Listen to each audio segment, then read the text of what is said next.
Harĩ kaunti 21 iria igũmĩirwo nĩ ng'aragu gũkũ bũrũri-inĩ, kaunti ya Kilifi ĩrerĩkana nĩ imwe ya kaunti iria ihatĩrĩirio mũno.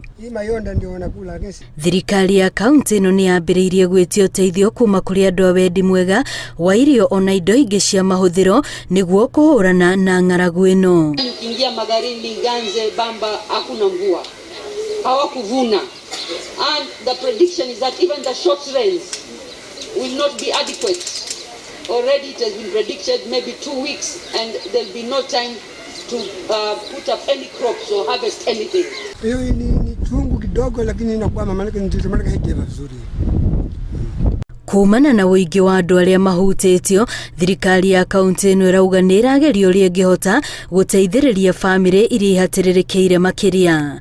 Akenya mahinyĩrĩirio metĩkĩre kũnyitanĩrĩra mahinda-inĩ maya mũtũrĩre ũritũhĩire andũ aingĩ na njĩra nene. Kilifi is one of the counties that have been singled out for drought. And we know areas where we've been, the years that we've been here, areas like Ganze, areas like Bamba, where the food situation is really very bad.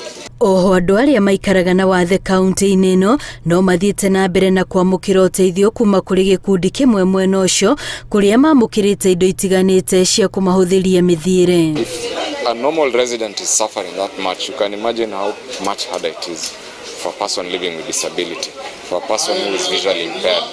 And that is where we are. Andũ arĩa magunĩkĩte na mũbango ũyũ maugĩte rĩu nĩ mekũhota kwĩmathĩra mategweterera o rĩrĩa marĩteithio nĩ mũndũ, ũndũ ũrĩa marauga nĩ ũratũmaga mathutũkanio na njĩra nene.